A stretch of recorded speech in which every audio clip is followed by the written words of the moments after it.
السلام علیکم ورحمۃ اللہ وبرکاتہ۔ محترم سامعین، آج میں ایک اہم اعتراض جو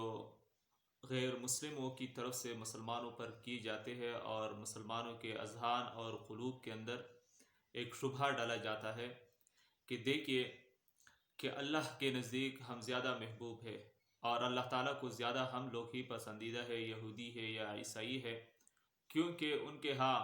مال اور دولت کی فراوانی ہے، حشم خدم ہے، دنیا کے مال اور اسباب سب کچھ انہی کے پاس ہے، اور دنیا کی دستور بھی یہی ہے کہ جس کے پاس مال زیادہ ہو، اولاد زیادہ ہو، دنیا کے اسباب اس کے پاس ہو تو لوگ بھی ان کے پاس چلے جاتے ہیں، لوگ بھی ان کے پاس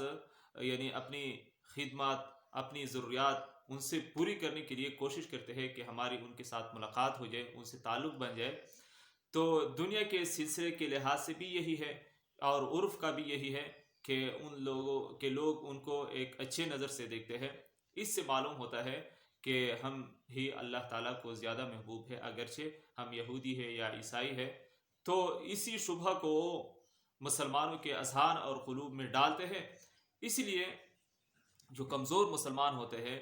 تو اس کے دل کے اندر یہ بات آ جاتی ہے کہ دیکھو یہ اللہ تعالیٰ کو زیادہ محبوب ہے، اللہ تعالیٰ نے ان کو زیادہ مال دیا ہے، دولت دی ہے۔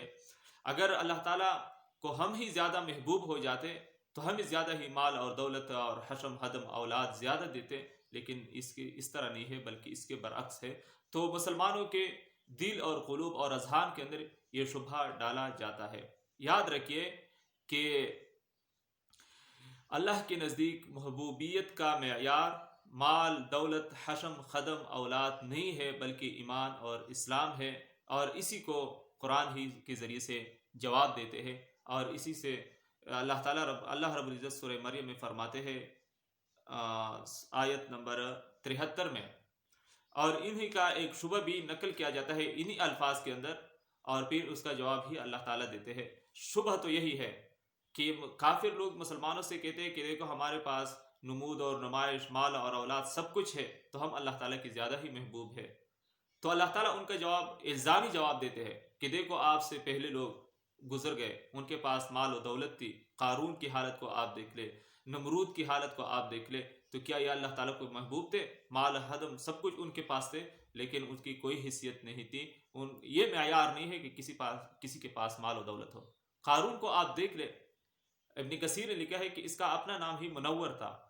اور اس کے والد کا نام جو تھا قاہس تھا، قاہس نا، یسعر، یا سین عین را، اور اس کے دادا کا نام جو تھا قاہس تھا، اور اس کے پڑدادے کا نام جو تھا وہ لاوا تھا، لام الف لا واو یہ لاوا، اور اس کے لکڑ دادے کا نام جو تھا وہ یعقوب علیہ السلام۔ تو دیکھو ایک نسبت تھی کس، اور اس کے والد جو تھا یسعر، لکھا ہے کہ یہ بڑے نیک آدمی تھا، لیکن اس نسبت نے ان کو نجات نہیں دی، ان کے دولت نے ان کو نجات نہیں دی۔ اور حضرت موسیٰ علیہ السلام، اس کے والد کا نام عمران، اور اسی کے دادا کا نام جو تھا وہی تھا جو قارون کا دادا تھا، یعنی قاہس، پھر اس کے پردادے کا نام لاوا، پھر اس کے لکڑ دادے کا نام وہ یعقوب علیہ السلام۔ تو حضرت موسیٰ علیہ السلام کے پاس مال و دولت ہی اتنی نہیں تھی، لیکن ان کو نجات، فلاح اور کامیابی انہی کے ہاتھ میں، اور قارون کے پاس مال و دولت سب کچھ تھی، نہ ان کو نسبت نے کچھ فائدہ دیا، نہ اس کے مال اور دولت نے اس کو کچھ فائدہ دیا۔ اسی طرح نمرود کی حالت کو آپ دیکھ لیں، ابراہیم علیہ السلام کے پاس کچھ نہیں تھا اور نمرود کے پاس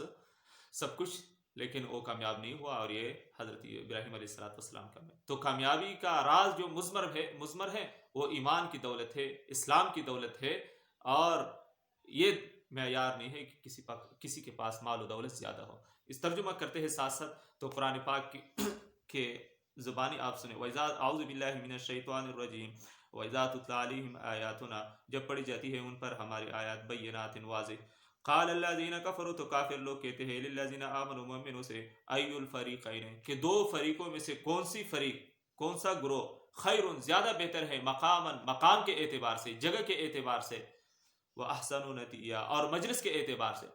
کہ حضرت نبی کریم صلی اللہ علیہ وسلم کی جو نبوت کا اعلان کیا 40 سال کے بعد،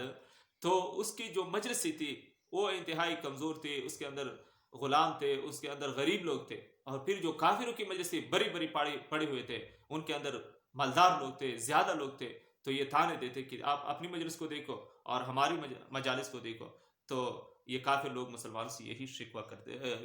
شبہ کرتے. اب اس کا جواب قرآن ہی سے سنیے. کم اہلکنا قبلہم، کتنے ہی لوگوں کو ہم نے ہلاک کر دیا ان سے پہلے، من قرن،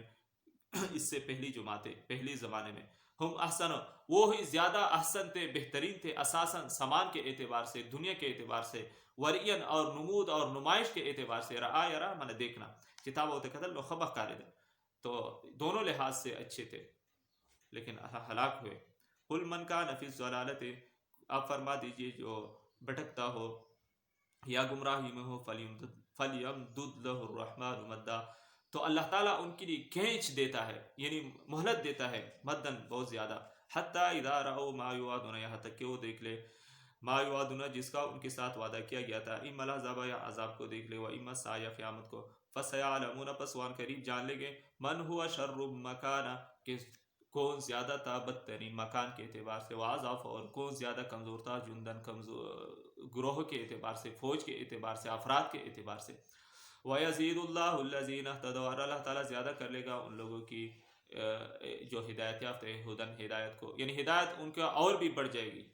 والباقیات الصالحات، اور باقی رہنے والی نیکیاں، خیر، بہت ہی زیادہ بہتر ہے، عند ربک، ثواباً، ثواب کے اعتبار سے، وخیر مردا، اور پھیرنے کی بہترین جگہ کے اعتبار سے. نو پھیرنے کی بہترین جگہ تو قیامت ہی ہے. نو قیامت کے بعد ثواب پہ اعتبار سرا اور بہتر والی پہ اعتبار سرا دغانی کیا نیچے کے میری، والباقیات الصالحات خیر عند ربک، اللہ کے ہاں یہ بہت ہی زیادہ بہتر ہے. تو معلوم ہوا کہ معیار جو ہے وہ ہے ایمان اور اعمال صالح، نہ کہ مال اور دولت، حشم خدم. والسلام علیکم ورحمۃ اللہ وبرکاتہ.